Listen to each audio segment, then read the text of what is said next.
welcome. In this video, I want to respond to, again, some of the narratives coming out in the dog training community that put dog owners in a very bad position when it comes to the current state of the relationship, as well as moving forward when it comes to relationship change.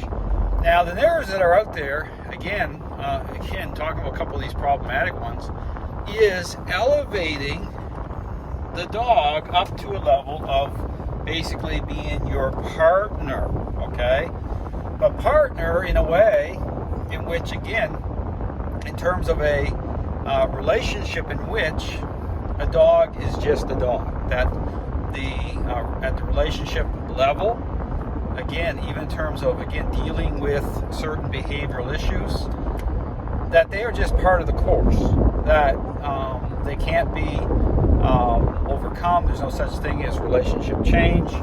Just basically, try to be in harmony with your dog, and add on to that. And again, this is how these trainers attempt to package this up to kind of deal with this, because again, I understand they're trying to make the dog kind of more agreeable to level things out.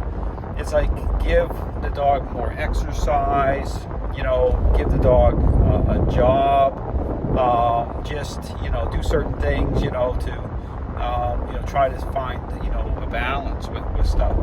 But again, I talk about the problem with that. Again, this is where I line this up with the parenting example. Dogs as social animals, our role in that.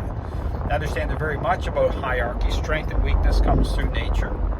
Our dogs connect with us that way, depth of relationship. So I understand that dogs are unique that way. They're amazing animals, but they're different than owning a cat or a parrot. Our role is absolutely critical, okay, when it comes to change, when it comes to a balanced relationship, as I would call it. But again, this is why I use the parenting example, okay, as the example, again, based again on the parent's role in terms of a child, and when it comes to relationship and change, it's no different. Understand that.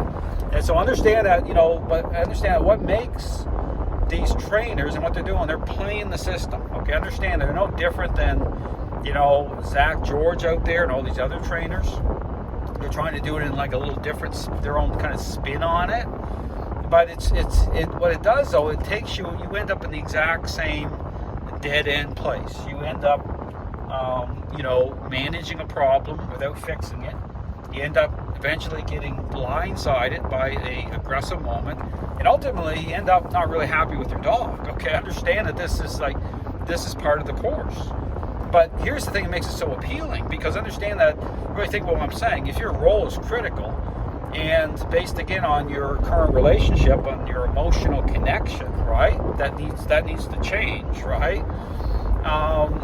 Just like, again, when you look at so again, I talk about the 4 parenting styles and look at causation, look at the permissive parenting style. It's very problematic. It's very popular right now because it plays in this whole thing about attitudes about discipline, punishment, right? Parenting in general. But again, in terms of, the social contract, right? How that leads into a very problematic relationship with, say, a child. But in this case, dogs are social animals.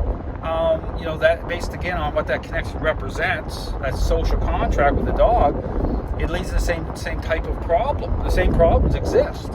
And so, but here's the problem, okay? And this is why I talk about how these trainers are exploiting, okay, this appearances, okay? They're exploiting everything. They're exploiting, these narratives are about exploiting.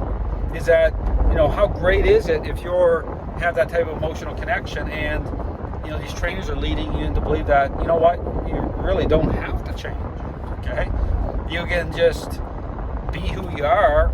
Dogs are like, are at a cooperative level, right? They're sentient beings. I see here some of these trainers going on about it. And so, you can just move ahead, and you don't have to change your emotional connection. You can trust what you see. You can trust appearances. And if problems exist, it's the dog's fault, really. I mean, because that's what it comes down to. The dog bites somebody. Well, if that's the narrative, then it's inherent that you can't change it, right? You can't actually create relationship change. Oh, then bad dog, terrible dog. I mean, that's just get another dog or whatever. They'll find some excuse. But understand that's the problem in the dog training world. Understand that you know, this is a rigged game. Okay, these trainers are all doing it. You see people in a bad situation, but it's very popular. Like I could put up a video today, you know, talking that way, and it's going to generate thousands of views, thousands of likes and thousands of views. But I would never do it because I couldn't look myself, you know, in the mirror, knowing what I know, right? I've said this from the beginning. Look at the state of the dog training world. Why do you think the dog training world's in a mess to begin with? Knowing what I know, look myself in the mirror, because this is about ethics. Okay, this is about the truth. These trainers have lost a moral compass. Many of them allow themselves to be kind of taken down the rabbit hole through other trainers because it's a very popular message. You know, and they'll try to come off as though a lot of these trainers will try to come off as though they're opposed to the industrial complex or machine or whatever they're called. No, they're part of the problem. Okay, they're not opposed to anything. You know, they're just trying to come off a certain way. It's like virtue signaling. That's all it is.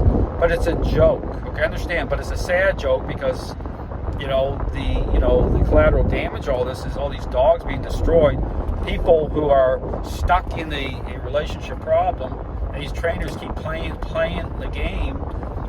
Just saying, oh, just like dog be a dog, just like, you know, with parenting. Oh, just like boys will be boys. You know, it's just like writing stuff off. And who's left, you know, picking up the pieces, right? You know, society, you know, other people, you know, because that's the collateral damage part of it all. Thanks for watching.